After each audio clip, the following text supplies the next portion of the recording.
What's going on, everybody? This is your boy Moses from the Entertainment Plaza Reviews. Today, I have something a little special for you guys. We're not reviewing a TV show, a game, or a movie. I'm actually reviewing a comic book. The comic book in question is DC versus Vampires. That's right. It's actually I recently started reading comic books.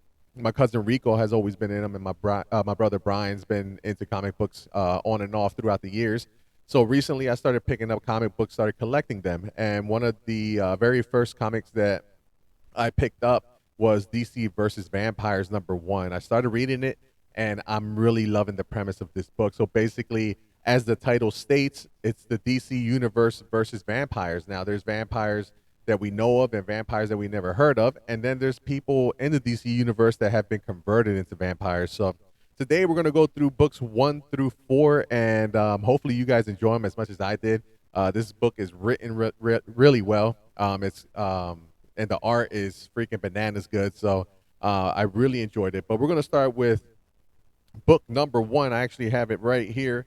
DC Vampires book #1. It's a limited series. Hopefully you guys can see that. Sorry for you audio listeners, but I read through books 1 through 7 and some of the one shots. But today we're going to go through 1 through 4. But here's the synopsis for book #1. It was written by James Tinian IV.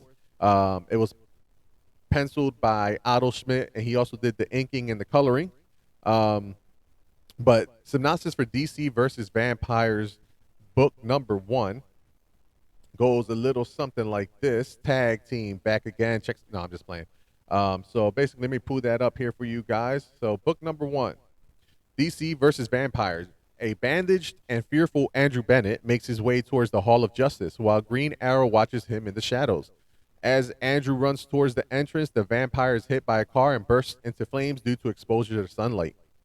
A crowd watches in horror until the Green Lantern, Hal Jordan, arrives and brings him inside to recuperate. Keep Hal Jordan in mind. Andrew wakes up with Hal by his side, and Hal assures him that he is safe. Andrew demands to speak to the Justice League immediately as the world is at stake. Hal says the League is currently off planet, so he will have to explain himself to Hal alone. The energetic young Wonder Twin, Zahn, enters the room and is fascinated by meeting a real vampire, much to Hal's annoyance. Mary, Queen of Blood, the vampire queen, and Andrew's lover / nemesis, has been murdered. With Mary dead, there is now no one to keep peace between humans and vampires, and the two races are on the brink of war. Andrew explains he has been searching for Mary's murderer, and his search led him to the Legion of Doom's headquarters. He arrived to find the Legion massacred and the vampires' plans for the genocide of the human race.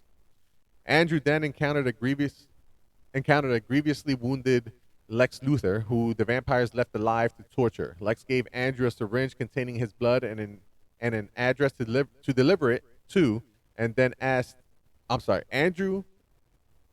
Lex gave Andrew a syringe containing his blood and an address to deliver it to, and then asked Andrew to kill him. Lex's dying wish was for the world to know it had him to thank as a savior. Andrew then narrowly avoided the Legion members who had been converted into vampires, including the Riddler, who he killed, and the Cheetah, who chased him out the door. Spending the next week making his way to the Justice League, Andrew moved through daylight out of fear that the vampires were closing in on him. He warns that vampires have agents everywhere and says that the Leaguers were the only people he could trust. Hal and Zahn are bewildered by Andrew's story. When Hal asks if he has any proof or has told anyone else, Andrew answers no. Zahn announces that he will get the other League members, and Hal immediately restrains him using his Green Lantern ring. What did I tell you? I told you, please keep Hal in mind. Why is that? Because Hal is not a good guy. I'm telling you that right now. So he restrains him with using his Green Lantern ring. And Andrew realizes Hal lied when he said the League was off planet. Why did he lie? Andrew calls Hal a traitor, but Hal replies that Andrew has betrayed the vampires by trying to stop them from taking what rightfully belongs to the race. Hal reveals he himself is now a vampire. I told you Hal couldn't be trusted. Green Lantern can't be trusted. And proceeds to viciously murder Zahn by grinding him in the blender with his ring. Hal reveals his first of all. So the one thing I noticed about reading comic books is that yes, it's all kind of just a book, and it's all colored in. It's just like it's a comic book, but it is written and drawn so well that you can actually almost picture everything in your mind that's going on. It's almost like watching a Marvel Cinematic Universe. Well, obviously, this is DC or DC Cinematic Universe, but it's actually done really well. And it's something, these stories just stay in your mind a lot like the movies do.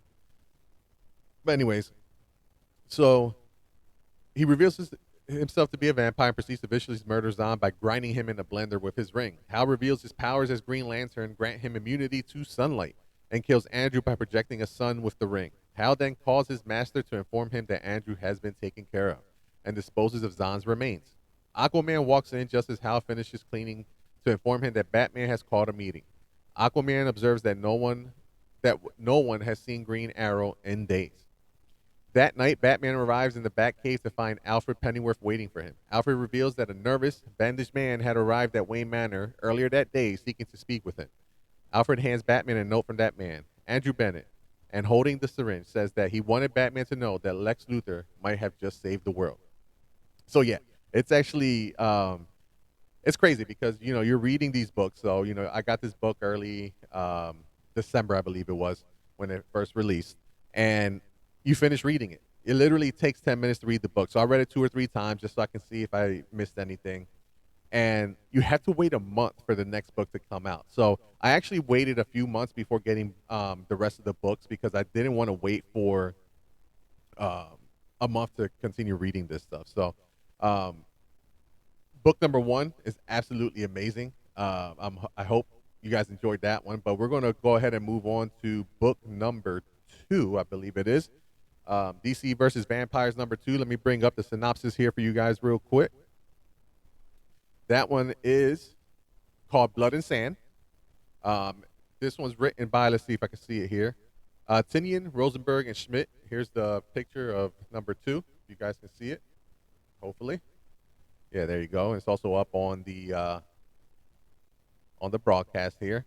But we'll go on synopsis number two. So you guys already know Hal Jordan's bad.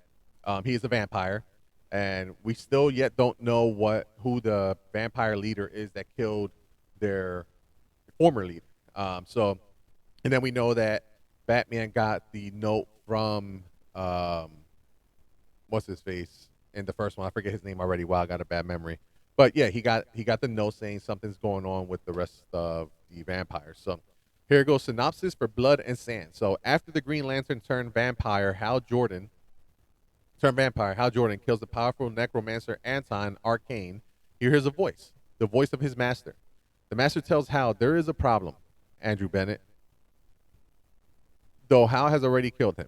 Andrew was on the run for a week, and Hal's master believes it should be assumed that he told others of the vampires' plans for genocide. The last things the vampires need is for the wrong person to discover their plans. At Wayne Manor, Nightwing arrives and finds Batgirl bathing in the sunlight. Batman calls them into the sunroom, where the rest of the Batman family, Alfred Pennyworth, Red Hood, Red Robin, and Orphan are already waiting. Batman informs the family that last week he was visited by Andrew Bennett, who warned that the vampires plan to wage war against the human race. Against the human race. Andrew has since gone missing, and Batman's detective work indicates he was being followed before his trail went cold. No duh by Hal Jordan. Just outside Star City, Brick, Cheshire, Everyman, and Cupid sit at a picnic table, where they discuss how so many villains have gone missing in the past few weeks. Brick is concerned that something else, not the heroes, is hunting them, which the others dismiss. The group is suddenly interrupted by Green Arrow, who says that one of them is a vampire. He asks every man if he is right. The others laugh, but every man suddenly reveals his vampiric nature and lunges at Green Arrow, who kills him. Before he leaves, Green Arrow tells Brick, Cheshire, and Cupid to start protecting themselves. Back at Wayne Manor, the family is bewildered by Batman's claims. Batgirl feels like he is joking. Batman assures her that he is not by telling the family of the Mad Monk and bloodthirsty vampire who was one of the earliest foes. Batman also mentions the Mad Monk's female counterpart, Dala, I'm not sure, who Nightwing will remember since he encountered her during his time as Robin. Batman is unsure if the Mad Monk is the vampire who overthrew Mary, Queen of Blood, but does note that his insatiable hunger does pose a genuine threat to the human race.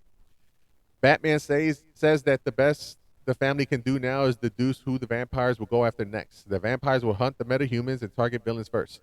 Batgirl notes that they'll also target psychics and telepaths who could figure out their plans. While Nightwing and Red Robin point out they'll go after magicians and sunlight users as well. Robin notes that the vampires would likely convert younger heroes first, which means that the Birds of Prey, Outsiders, Teen Titans may already be compromised. The Justice League would be more difficult to infiltrate since the vampires would target younger heroes first.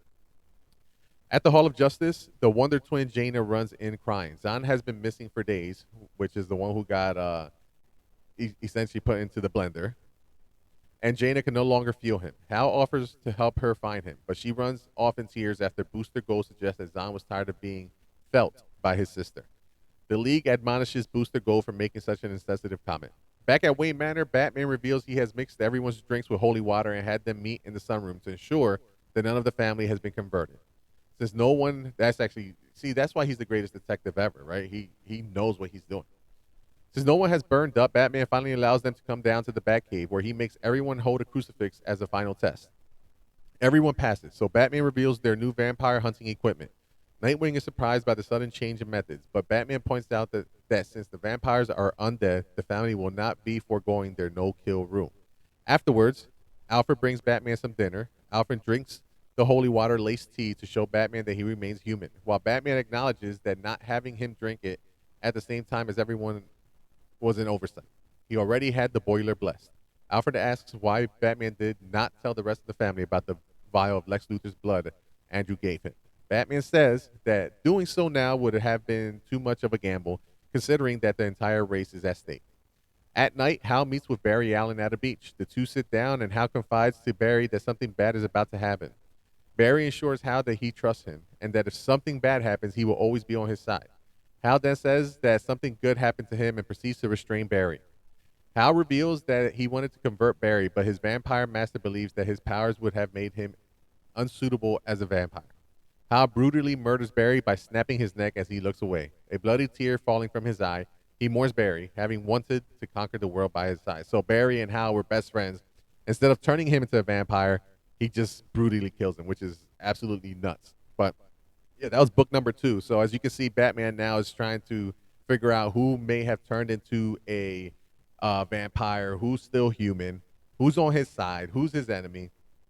We really don't know, So book number 2, another great one. We're kind of just now getting into the nitty gritty as to what may be going on in DC versus vampires. All we do know at the moment is that Hal Jordan is enemy number 1, but nobody really knows.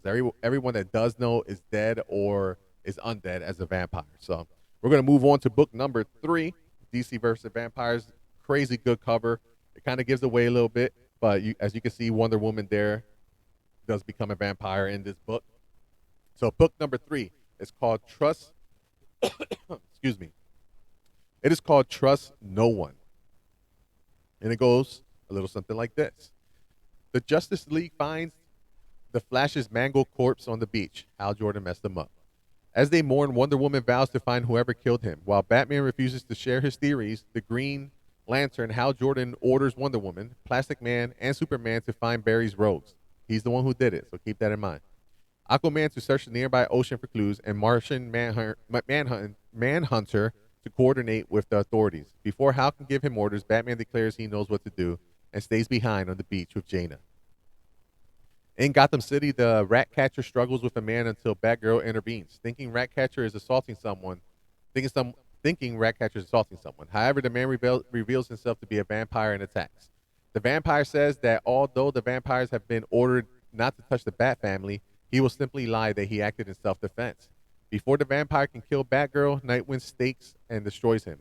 The two briefly flirt before the Ratcatcher interrupts them to reveal that a gang of vampires is hunting criminals all over Gotham. Batman encounters a crying Jaina while investigating the sewers underneath the Hall of Justice. Jaina deduces that Batman is searching for her brother Zahn, who disappeared when Andrew Bennett came to the Hall of Justice looking for help.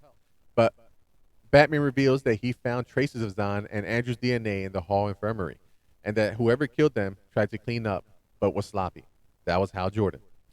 Back in Gotham, the Penguin runs from a group of vampires before tripping and falling. He runs into Zatanna, who whom he begs for help. The vampires stop when they see Zatanna and explain they think Lex Luthor may have spoken to the Penguin, which he angrily denies. Zatanna remarks that it is sad for the Penguin to think that the vampires want to turn him into one of us, and reveals her fangs to his horror. Again, that's the good thing about this book is that you keep going on in this book and you just don't know who the heck is a vampire until they do like the surprise reveal, which is actually pretty dope. At the beach, took Wonder Woman looks to the horizon. This is written wrong. Hal arrives and asks if she is okay, which Diana finds strange since Barry just died. She notes that Hal quickly became used to referring to Barry in the past tense, which she finds odd since they were best friends. Hal attempts to change the subject by revealing his feelings for Diana, but Diana realizes Hal was the one who killed Barry and whips out her lasso of truth. Hal reveals he is now a vampire and killed Barry reluctantly, having wanted him to join their crusade. As Diana begins to cry, realizing she has lost not one but two friends, Hal uses hypnosis to convince Diana to join him. She draws closer, and he sinks his teeth into her neck. So that already shows, I love the cover, but I don't like that the cover shows you that Diana eventually becomes a vampire on it. So, Black Canary and Robin simultaneously discover the Penguin's corpse in a Gotham alley. The two, suspicious of each other, engage in a one-on-one, hand-to-hand battle, which ends when Dinah extracts a sample of Damien's blood. Dinah runs off to test if Damien is still human and says she will find him if he is. She also warns him not to follow her. Batman dives into the Hall of Justice sewers, where Jaina says she senses Zon's strongest. The only part of Zon that Batman is able to find is a piece of his finger, confirming once and for all he is dead. Jaina breaks down before her sadness turns into anger, demanding to know who is responsible. Batman notes that the blade that killed Zon left no bone fragments and determines it was not made of metal, it was made of light. Batman, greatest detective alive. Dinah arrives at the hideout she has set up with Arsenal and Green Arrow, carrying a bundle of blood samples. Dinah tells Oliver that she encountered Damien and is unsure if he is a vampire. Oliver remarks that Batman is so smart that it's impossible to trust any members of his family regardless of what they find. He is smart, greatest detective alive, like I said. At the Hall of Justice, the Justice League gathers for a meeting. Diana tells the rest of the league that Batman was not invited to the meeting before lying that she and Hal found evidence that he killed Barry. So we got to remember, so this is the end of book number 3. We got to remember that Diana is now a vampire. So, one of the things that, sorry, a little brain fart there. One of the things we got to remember is that now Batman doesn't know, Bruce Wayne doesn't know who is a vampire and who isn't, because he did test some people while they're at the Batcave, but as they've left, now, unfortunately, they're becoming vampires themselves. But we're going to move on to book number 4, which actually was a really good book as well. I'm going to show you the cover here. DC versus Vampires, book number 4. Let's see here. There we go. Book number 4, DC versus Vampires. Cool cover of Diana, Wonder Woman fighting Superman. And you may be thinking Superman is probably the biggest, baddest guy in the DCEU, essentially, right? But you're about to find something crazy out here towards the end of this one. So, let's see. Synopsis for DC versus Vampires number 4. This one is called, let's see here. It doesn't say. Anyway, so DC versus Vampires number 4. In London, John Constantine sits in a bar and talks to himself. Zatanna walks in and asks if she can talk to him privately. Unbeknownst to Zatanna, John is already aware she is a vampire and plans to bite him. So when he prepares to attack, he uses a spell to stop her. Zatanna is angered but calms down when John assures her that he does not plan on killing her since he wants someone to listen to him gripe. In the Batcave, Batman is working to collect as many blood samples as possible when he realizes that the Batcave has been intruded and shuts off all the lights. Green Arrow shoots what he thinks is Batman with a trick arrow, only to realize he shot a decoy mannequin and Batman attacks him with a stake. Yo, Batman is so smart. Batgirl investigates in Gotham City and finds her way into an abandoned hotel. Nightwing follows her in, and the two briefly flirt before Batgirl shows him that she found dirt in the room. Vampires must sleep above dirt from their ancestral home as they travel, and the room was booked for a long-term stay by a certain Mary Shackton. Shackton being the maiden name of Mary Queen of Blood's mother. Batgirl surmises that Mary traveled to Gotham in secret, and she and Nightwing now have to find out why. Back in the Batcave, Batman and Green Arrow engage in brutal hand-to-hand combat. During the fight, Green Arrow shoots Batman with a trick arrow filled with water before Batman tackles him and pins him to the ground to stake him. As they stare at each other, Green Arrow and Batman realize they are both trying to kill a vampire, and neither of them is a vampire. It was actually a really great scene in this. John and Zatanna are in the middle of a conversation when Dr. Fate appears to get John's help. Zatanna immediately lunges at Fate, although John freezes her with a spell. Fate uses his powers to destroy her. An angered John curses Fate for destroying his friend and expresses apathy towards Fate's justification that the fate of the world is at stake.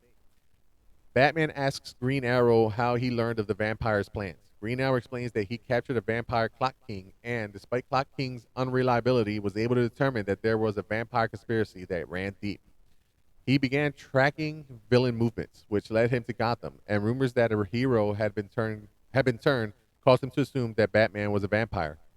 Batman tells Green Arrow that his assumption that a hero was a vampire was partially correct. Hal Jordan is now a vampire and killed Barry Allen. However, Batman tells Green Arrow they must not go after him yet, since Hal is certainly not the lead vampire. Wait till you see who the lead vampire is.